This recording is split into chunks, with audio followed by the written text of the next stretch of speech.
Hi, lucky రెసిపీస్కి స్వాగతం. మనం ఇప్పుడు మామిడికాయ పప్పు చేసుకుందాం. దీనికి కావలసిన పదార్థాలు: పప్పు, మామిడికాయ తురుము, మామిడికాయ ఇలా ముక్కల కింద కోసుకున్నాను. ఇలా అంత సైజు కాయలు, 2 కాయలు అన్నమాట ఇవి మామిడికాయలు. కారం దీనికి ఎక్కువే పడుతుంది. ఒక 3 టేబుల్ స్పూన్స్ కారం వేసుకోవాలి. 3 టేబుల్ స్పూన్స్ కానీ 4 టేబుల్ స్పూన్స్ కానీ వేసుకోవాలి. కారాన్ని బట్టి మనం వాడాలన్నమాట. కారం ఎక్కువ తినేవాళ్ళైతే కొంచెం కారం ఎక్కువ వేసుకోవచ్చు. 1 కప్పు కందిపప్పు, ఇది పచ్చిమిర్చి ఒక 6 పచ్చిమిర్చి, ఉప్పు కూడా ఎక్కువే పడుతుంది. ఉప్పు 1/2 కప్పు ఉప్పు, కరివేపాకు, పోపుకి కొంచెం మినపప్పు, కొంచెం మెంతులు, ఇది ఇంగువ కూడా వేసుకోవాలి, కొంచెం ఇంగువ, ఎండుమిర్చి పోపుకి, వెల్లుల్లి రెమ్మలు కొన్ని, కొంచెం జీలకర్ర, ఆవాలు కొంచెం, పసుపు కొంచెం. ఇప్పుడు మనం తయారీ విధానం చూద్దాం. ముందుగా మనం కుక్కర్ పెట్టుకుందాం. ఈ పప్పు మామిడికాయ అనేది చాలామంది పప్పులో వేసేస్తూ ఉంటారు కదా, పప్పులో మామిడికాయ ముక్కలు వేసేసి పెడుతూ ఉంటారు. కానీ అలా పెట్టడం వల్ల మనకి పప్పు అనేది ఉడకదనమాట, త్వరగా ఉడకదు. మనం చాలా విజిల్స్ పెట్టుకోవాల్సి వస్తుంది. అది ఉడుకుతుందా లేదా మనం అనుకుంటూ ఉంటాం అనమాట.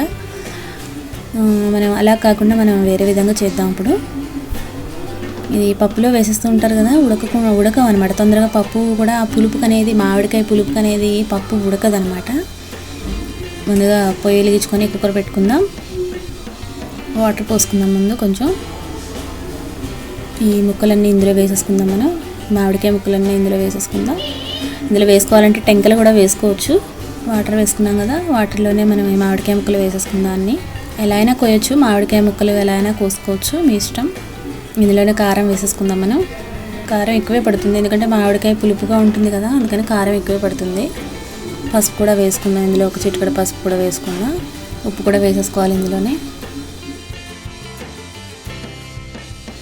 ఇంకొక 1/2 కప్పు వాటర్ పోసుకోవాలి. మొత్తం అంతా 1 గ్లాస్ వాటర్ వేసినట్టు, దానికి ఈ మామిడికాయకి 1 గ్లాస్ వాటర్ పోసినట్టు. ఇందులోనే మనం పచ్చిమిర్చి కూడా వేసేసుకుందాం ఇందులోనే. ఇప్పుడు మనం కుక్కర్ మూత పెట్టేసుకుందాం. ఒక 3 విజిల్స్ వచ్చే వరకు మనం కుక్కర్ ఇలానే ఉంచాలి.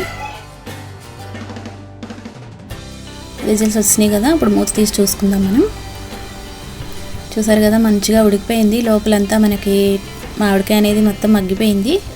చూసారు కదా, మామిడికాయ గుజ్జు మనకి చక్కగా రెడీ అయిపోయింది. ఇలా ఈ గుజ్జు అంతా మనం ఇలా గిన్నెలోకి తీసుకుందాం. ఇప్పుడు మనం పప్పు కడుక్కుని ఇలా వేసేసుకుందాం. ఇందులో కుక్కర్లో వేసేసుకుందాం. కడిగి పెట్టిన కందిపప్పు ఇది, అది కుక్కర్లో మనం వేసేసుకొని 1 గ్లాస్ వాటర్ వేసుకోవాలి. చూసుకోండి మీ కొలత. పప్పు కొంచెం వాటర్ అంటే మనకి ఇది పలుచగా అవసరం లేదు, పప్పు కొంచెం గట్టిగా ఉన్నా మనకి, ఎందుకంటే అందులో మనకి మామిడికాయలో మనకి వాటర్ పోసి మనం పెట్టుకున్నాం కాబట్టి పప్పులో వాటర్ అనేది మనం చూసుకొని వేసుకోండి. ఈ పప్పు కూడా ఒక 3 విజిల్స్ వస్తే సరిపోతుంది.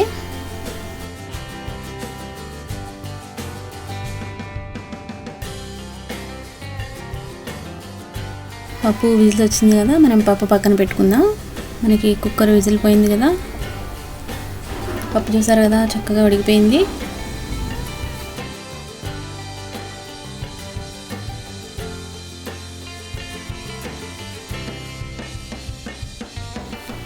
ఇలా చేయడం వల్ల మనకి పప్పు అనేది మెదపని అవసరం లేదనమాట. మెదపకుండానే మనకి చక్కగా 2 కలిసిపోయినట్టు అయిపోతాయి. చాలామంది పప్పులో వేసేసి మామిడికాయలు పెట్టేస్తూ ఉంటారు కదా, విజిల్ పెట్టేస్తూ ఉంటాం. తర్వాత మనం మళ్ళీ పప్పు గుత్తుతో దాన్ని మనం ఇలా చేస్తూ ఉండాలి. కలవడం కోసం మళ్ళీ కలుపుతూ ఉండాలి.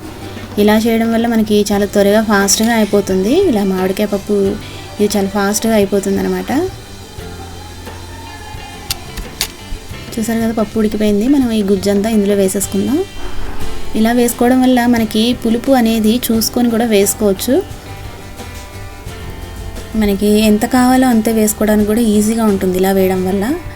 అలా పప్పులో మామిడికాయలు వేసేసి పెడుతూ ఉంటారు, అది పులుపైనా ఎక్కువ అయిపోతూ ఉంటుంది, లేదంటే లేదు పులుపు తక్కువైనా అవుతుంటుంది, పులుపు ఎక్కువైనా అయిపోతూ ఉంటుంది. ఇలా వేసుకోవడం వల్ల మనకి ఎంత కావాలో అంతే వేసుకోవడానికి మనకి తెలుస్తుంది అన్నమాట.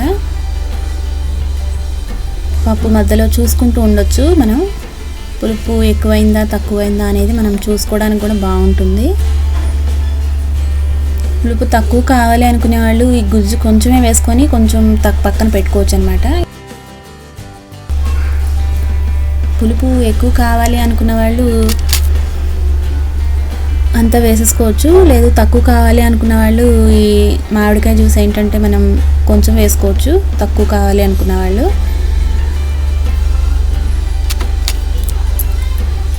వేసిన తర్వాత ఒక 5 minutes మనకి ఇలా ఉడకనివ్వాలి. దీనికి పోపు రెడీ చేసుకుందాం. ఈలోగా పొయ్యి వెలిగించి బాణలు పెట్టుకొని మనం ఇప్పుడు ఆయిల్ వేసేసుకుందాం. వెల్లుల్లి రెమ్మలు వేసేసుకుందాం కొట్టినవి. ఆవాలు కూడా వేసుకుందాం. 1 స్పూన్ ఆవాలు వేసుకుందాం.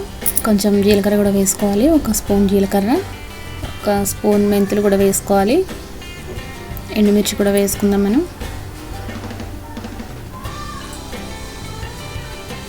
కరివేపాకు కూడా వేసుకుందాం. కొంచెం ఇంగు కూడా వేసుకుందాం ఇందులోనే మనం.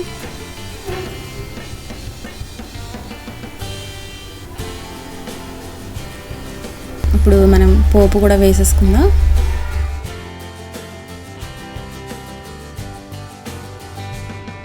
మామిడికాయ పప్పు అనేది మనం చేసిన రోజు కన్నా మరుసటి రోజు కూడా చాలా బాగుంటుంది. ఎందుకంటే ఊరుతుందనమాట. మనకి ఆవకాయ చూడండి, మనకి ఊరగా ఆవకాయ చాలా బాగుంటుంది అని అంటుంటారు కదా, అలానే ఈ మామిడికాయ పప్పు కూడా మనకి అది ఎంత ఊరుతుంటే అంత టేస్ట్ అనేది పెరుగుతూ ఉంటుంది సుమా. అది మామిడికాయ పప్పు టేస్ట్ తగ్గదు, పెరుగుతూ ఉంటుంది. నిలవయ్యే కొద్దీ పెరుగుతూ ఉంటుంది కానీ తగ్గదండి. వేడి వేడి మామిడికాయ పప్పు రెడీ. నెయ్యి వేసుకొని తింటే సూపర్.